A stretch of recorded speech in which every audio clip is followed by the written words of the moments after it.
Romanos capítulo 12. El libro de Romanos, la carta a los Romanos, está después del libro de los Hechos. Y el libro de los Hechos está después de Juan. Si más o menos tienen una guía. O quieren una guía. Si usted llegó a Corintios, a Primera de Corintios, dele para atrás. Que no para el Antigüedad Romana. ¿Ya lo tienen? Amén. Amén. Gloria al Señor. Aquí estamos todos aprendiendo. Amén. Amén. La palabra de Dios se lee en el nombre del Padre, del Hijo y del Espíritu Santo.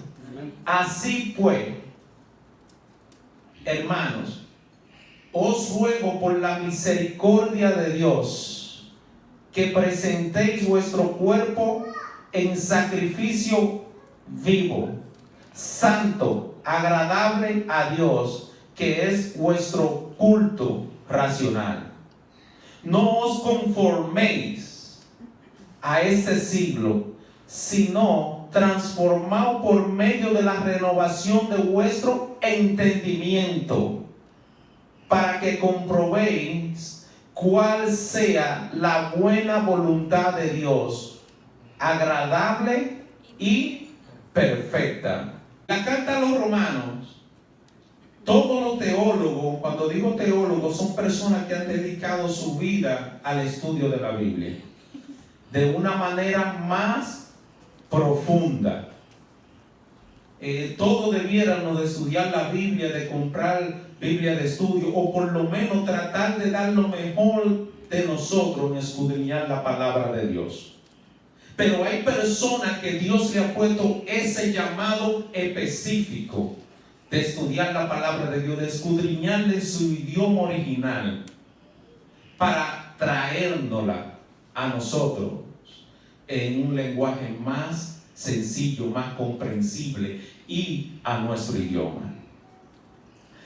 La mayoría de los teólogos o los estudiosos bíblicos consideran que esta es la carta con más doctrina bíblica de Pablo y la más profunda de todas.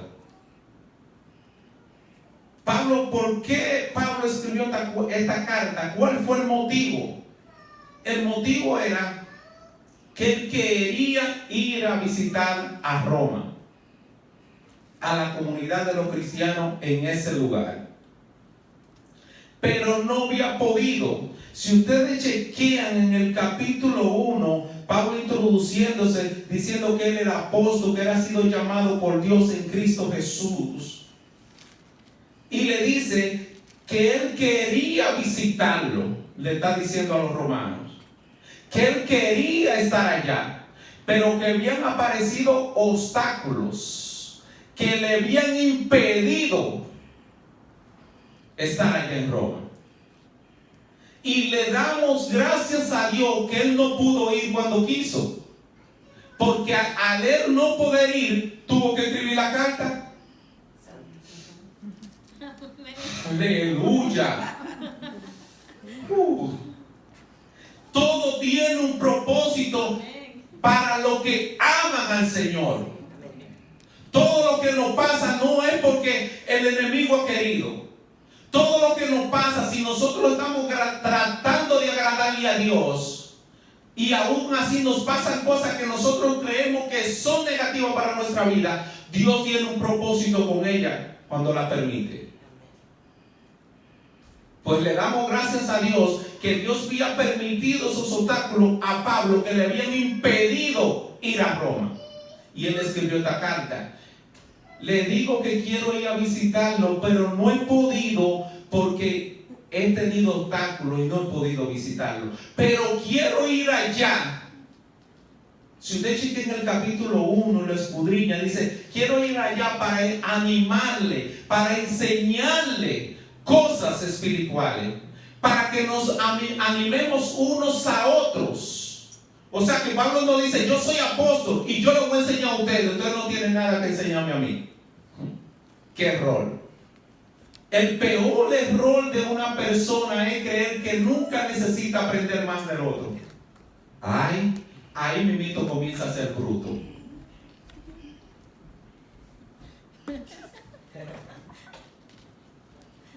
Gloria a Dios. Pero Él le dice, yo quiero irle a enseñar para que sean más firmes en su fe. Porque lo que he escuchado de ustedes son buenas noticias. Se habla en toda parte de su fe que ustedes tienen. En toda parte se habla de ustedes, de la buena fe, de la buena práctica de la fe que ustedes tienen. Qué bueno que donde quiera que se hable de nosotros, sea de esa manera. Oye, es un cristiano. Fulano estuvo aquí, pero mira, se trata de agradarle a Dios. Qué bueno que donde nosotros pasemos, estemos, sea de un día para otro, sea de paso, sea por una hora, sea por un minuto, nosotros dejemos un impacto de fe en la vida de la persona que nos escucha. Aleluya. Y Pablo lo elogia con eso.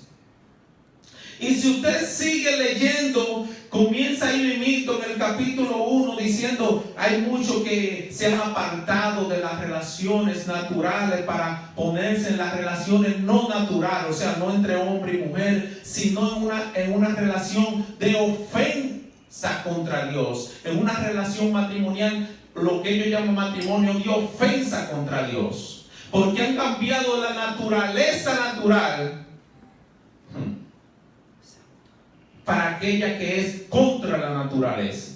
Y sigue Pablo diciéndole, y comienza en el capítulo 2 y dice, miren, no juzguen, porque de la misma manera que ustedes juzgan, a ustedes lo van a juzgar.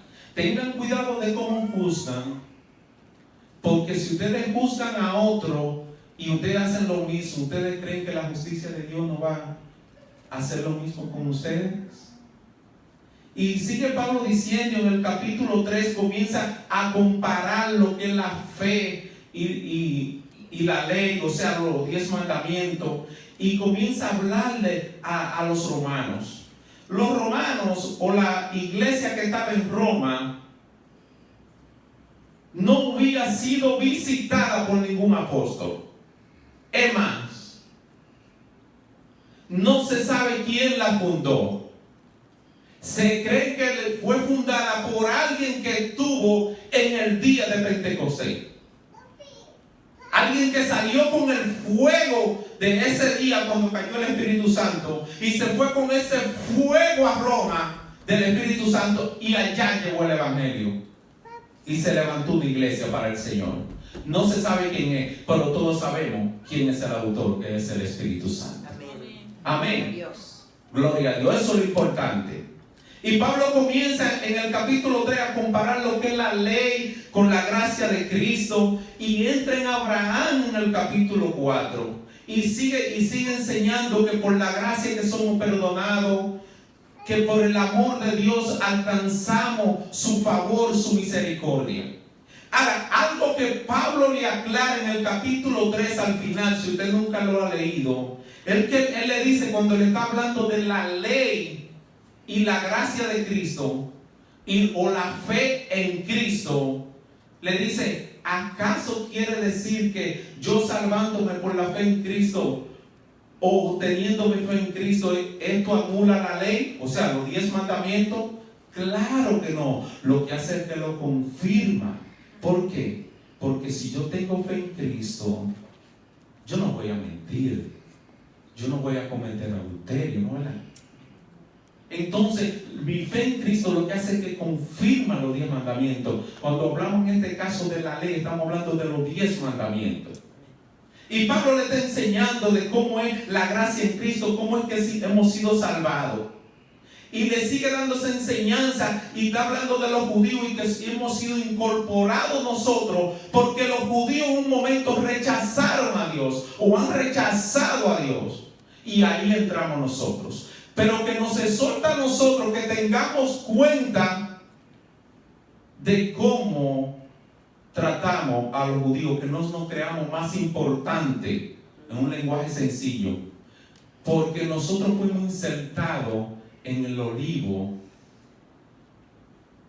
como rama del olivo por la misericordia y la bondad de Dios. Y le dice en un momento determinado, los judíos van a volver a ser injertados. Pero ustedes estén tranquilos y disfruten esa bendición. No se les suban los humos a la cabeza, o sea, no se crean más importante que otro por ese favor que han recibido. Y después que le enseña todo eso, viene aquí en el capítulo 12 y le dice, así que, otra versión le dice, por lo tanto, otra dicen, por eso. O sea que en base a lo que ya le he enseñado, en base en lo que ya le he instruido, entonces le dice esto. Así que, hermanos, os ruego por la misericordia de Dios que presentéis vuestros cuerpos vivos en sacrificio santo, agradable a Dios, que es nuestro culto racional. Que es nuestro culto racional. Dice la Dios habla hoy. Por tanto, hermanos míos, les ruego por la misericordia de Dios que se presenten ustedes mismos como ofrenda viva, santa, agradable a Dios. Este es el verdadero culto que deben ofrecer. Pablo aquí está hablando. Ustedes saben que en el Antiguo Testamento, yo sé que eso lo saben, yo sé que muchos han visto películas, yo sé que hay mucha información de eso, porque nosotros usualmente vivimos comparando lo que eran los sacrificios del Antiguo Testamento con el sacrificio de Cristo. Y Pablo está haciendo eso ahora. Pablo le está diciendo, vivan como sacrificio vivo. O sea, ustedes saben que en el Antiguo Testamento, cuando se ofrecía el sacrificio, se mataba el becerro, se mataba la vaca, se mataba el chivo y se le presentaba a Dios. Pero Pablo quiere que hagamos algo diferente, o él quiere que comprendamos cómo es que debe de ser ahora en la gracia. Siempre digo que muchos de nosotros hemos confundido la gracia de Dios. Y yo digo que la gracia de Dios, eso soy yo, quizás esté equivocado, es más exigente que lo que se hacía en el Antiguo Testamento. Porque allá se mataba vaca, se mataba el becerro, la gente le imponía la mano a los animales, transfiriendo su pecado, y se mataba el animal, y se presentaba a Dios, o se presentaba el holocausto. Pues ahora nosotros no hemos sido perdonados por ese animal. No hemos alcanzado el perdón delante de Dios por ese animal que cargó nuestro pecado y fue sacrificado. No, nosotros hemos alcanzado el perdón a través de Cristo Jesús, de sacrificio en la cruz del Calvario. No fue un animal que mataron, fue el Hijo de Dios que Él mismo lo puso ahí por ti y por mí. Aleluya. Santo. Y él le dice, vivan como sacrificio vivo. Y cuando uno piensa en esta palabra sacrificio, me llegaron algunos pensamientos esta mañana. Mi esposa venía relajándome por el camino. Él no durmió anoche, él pasó la parte de la noche levantado y esta mañana siguió en lo mismo. Pero mientras uno está meditando en Dios, le viene Dios. Si usted tiene su mente conectada a Él, Él le va a enseñar. Amén. Nada más tiene que haber disposición. ¿Qué dice la Biblia? Que Dios pone tanto el querer como el hacer por su buena voluntad. El problema de nosotros está en el hacer. Dios no tiene problema en ponernos en nosotros el hacer. Hijo mío, ve al hospital a predicar el evangelio. Ve a la calle a predicar el evangelio. Él no lo pone ahí. Oye, ve para que ore a tal hora. Ve para que te vaya a la iglesia. Él no los pone ahí. El problema es que cuando nosotros nos toca la oportunidad de hacer lo que Dios ya nos ha puesto ahí, ahí viene el problema. Que muchas veces no lo hacemos. Pero volviendo a la palabra sacrificio, cuando me vinieron algunos pensamientos. Dice, el sacrificio siempre conlleva que tú tienes que morir en algo para darlo a quien tú quieres agradar. Porque a quien tú le quieres agradar, te lo está pidiendo. Otro pensamiento que me vino de qué es un sacrificio. El sacrificio es el arrancar algo de ti para entregarlo a quien tú quieres adorar o agradar y complacer. Oh my God. Tengo que arrancar algo de mí. Tengo que despegarme algo. Tengo que despegarme de la comunidad, del sillón en mi casa, de la televisión en mi casa. Ay, ay, ay. Del teléfono. Eso es lo que más está acabando con la santidad del pueblo de Dios. Para mí. Usualmente la gente le dedica más tiempo al teléfono que cualquier cosa en la vida. Incluso más que a la familia. Un día le preguntaron a una niña, estaban entrevistando personas y le preguntaron en un programa de noticias, ¿qué tú esperas de tu padre? ¿O qué tú te gustaría ser para tu padre? Bueno, a mí me gustaría ser el celular de mi padre. Porque la había llevado al parque y estaba metido en el celular y la niña jugando sol. Entonces, el sacrificio conlleva que yo tengo que despegarme de algo, arrancarme de algo, para ofrecérselo a quien yo quiero adorar. ¿Qué hizo Abraham cuando Dios le pidió su hijo? De sus entrañas le pidió su hijo, el único que tenía en ese momento, o sea, el de la herencia, porque ya había tenido otro por vía de Agar. Pero el de la promesa, el que Dios le había dicho, ese tú lo vas a tener por vía de tu esposa. Entonces, después que Dios se lo da, le dice Dios, oye, dame a tu hijo, ve allí y sacrifica.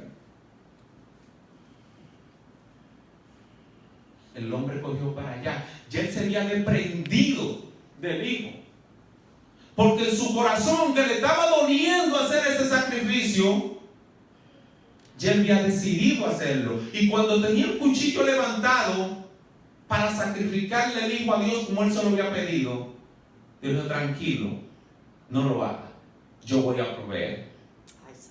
Ahí viene Cristo, por eso es Cristo hoy. Así que, hermano, el agradarle a Dios, el sacrificio de agradarle a Dios es arrancarnos también algo, despegarnos de algo para entregárselo a quien queremos agradar y complacer. Con razón dijo Pablo. ¿Qué dijo Pablo? ¿Qué le viene a la mente en su corazón? ¿Qué dijo Pablo que va con esto? Dije, justamente con Cristo, ¿qué? Estoy crucificado. Ahora no vivo yo, mas Cristo vive en mí. Y la fe que ahora vivo por el Hijo de Dios. O sea, Pablo entiende que él ha sido llamado no para vivir conforme a su voluntad, sino conforme a la voluntad de quien lo llamó. Quien se entregó a la muerte por mí. Pablo había comprendido el sacrificio de Cristo. O sea que Pablo le sabe qué le está diciendo a los romanos acá. Aleluya. Porque a veces nosotros repetimos la palabra de Dios, pero no la encarnamos en nosotros. Aleluya. La fe que ahora vivo, la vida que ahora vivo, la vivo por fe en el Hijo de Dios que me amó y se entregó a la muerte por mí. O sea, él sabía lo que era vivir con un sacrificio vivo, con un aroma agradable a Dios. Aleluya. Eso es vivir con un sacrificio vivo. Ahorita cuando estaban contando la historia de la joven, esa joven con cierta dificultad venía aquí, nunca faltaba lo oculto. Aleluya. No importa, a veces nosotros, porque está nublado, no vamos a la iglesia. O cuando cuando cae nieve no vamos a la iglesia. No se va a poder. Pero sin embargo, si tenemos que ir al trabajo, nos levantamos a las 3 de la mañana a limpiar el carro para que esté ready para las 7 o las 8 para poder ir al trabajo. Sacrificio para lo terrenal, pero no para Dios. Pero Pablo quiere que vivamos, le aconseja a los romanos. Era una comunidad que también estaba integrada, o sea, compuesta también por judíos, cristianos y gentiles. Y le está escribiendo esto: vivan como sacrificio vivo, agradable a Dios, santo, perfecto. Nosotros tenemos que entender esto. Nosotros tenemos que hacerlo. Y dice versículo 2: no os conforméis a este siglo, sino transformaos por medio de la renovación de vuestro entendimiento, para que comprobéis cuál es la buena voluntad de Dios, agradable y perfecta. Gloria al Señor. Santo eres, Dios. Dice la Dios habla hoy, para lo que muchas veces podemos entender con otras palabras. Dice: no vivan ya según los criterios de este mundo presente. Al contrario, cambien su manera de vivir, de pensar, para que así cambien su manera de vivir y lleguen a conocer la voluntad de Dios, es decir, lo que es bueno, lo que es agradable, lo que es perfecto. Cuando nosotros tratamos de vivir como sacrificio vivo a Dios, cuando nosotros entendemos cuál es el llamado que se nos ha hecho, a sacrificarlo todo solo por agradarle a aquel que nos ha llamado y que entregó su Hijo en la cruz del Calvario por nosotros, nosotros vamos a buscar transformar nuestra mente para agradarle a aquel que nos ha llamado. ¿Y cómo transformamos nuestra mente? Leyendo la palabra de Dios. ¿Por qué viene la fe? Por el oír la palabra de Dios. En este caso, nosotros también por leer la palabra de Dios, porque no estamos hablando nosotros mismos cuando no nos ponemos a disposición de la palabra de Dios. Muchas veces cuando uno se pone ropa, no se sabe cuántas veces yo me miré al espejo hoy, porque venía para acá y me estaba chequeando a ver cómo estaba quedando. Al final me quedó el cuello acá levantado y me dice mi esposa: pero tú tienes el cuello.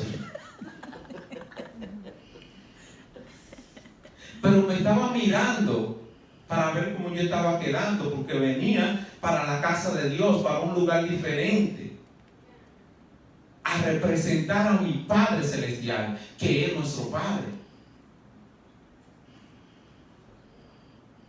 Pero ¿cómo nosotros renovamos la mente? Con la palabra de Dios. ¿Por qué? Porque la palabra de Dios es el espejo que nos dice cómo estamos por dentro.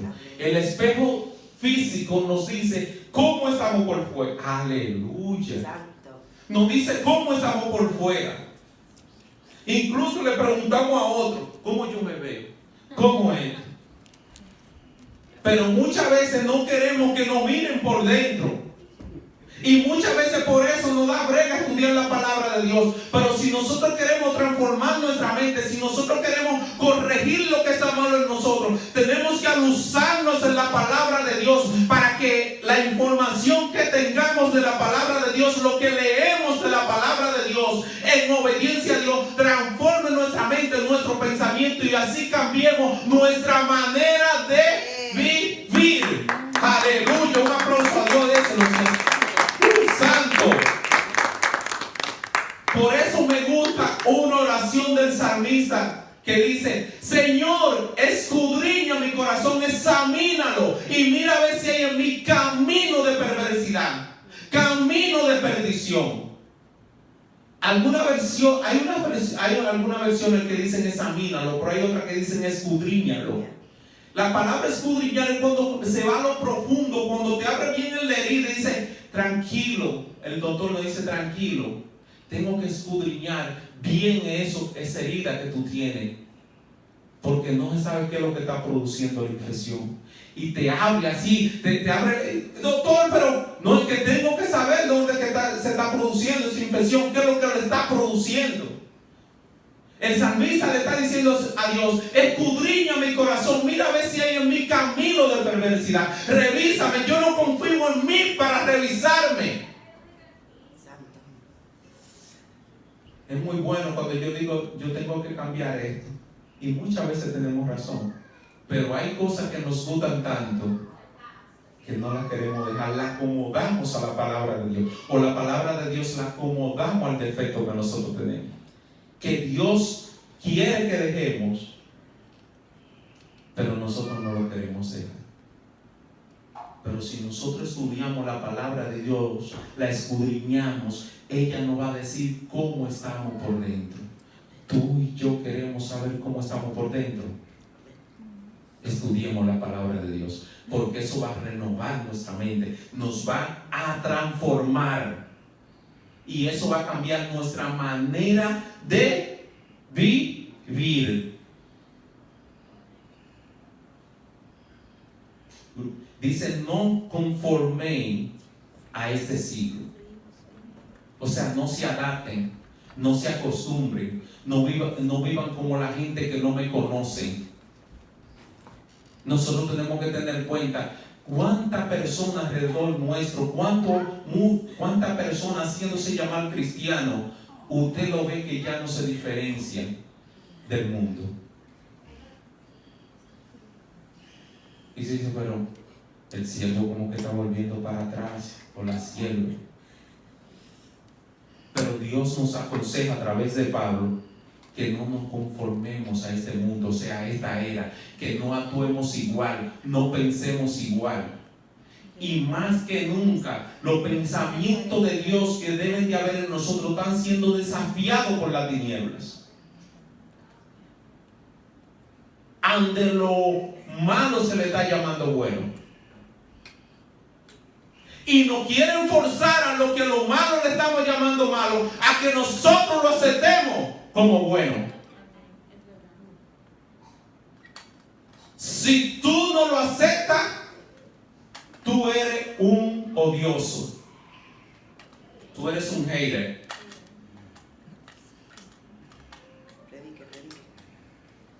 ¿Sí? Ay, no, tú no tienes misericordia. No, lo que está mal está mal. Yo no puedo aceptarlo, tú y yo no podemos aceptarlo.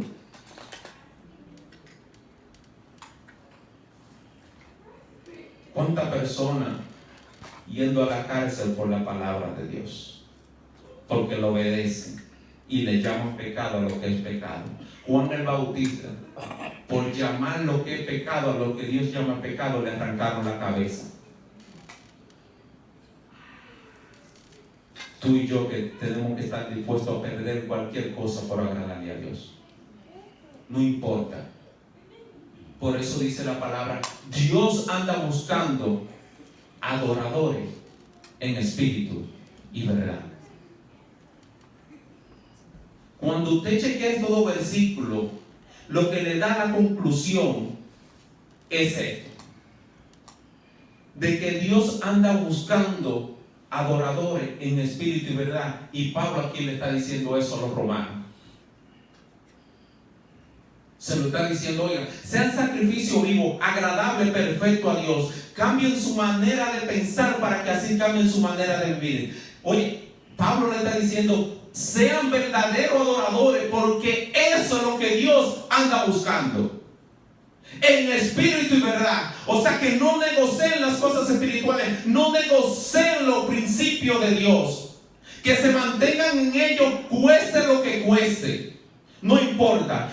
Y dice, cuando ustedes estudian la palabra de Dios, cuando ustedes se renuevan la mente por la palabra de Dios, es lo que quiero decir. Ustedes van a cambiar su manera de vivir. Y la palabra que se usa ahí es cambiar, transformar. Es la palabra metamorfosis. Es la misma que se usa en Mateo capítulo 17. Cuando Cristo se transformó.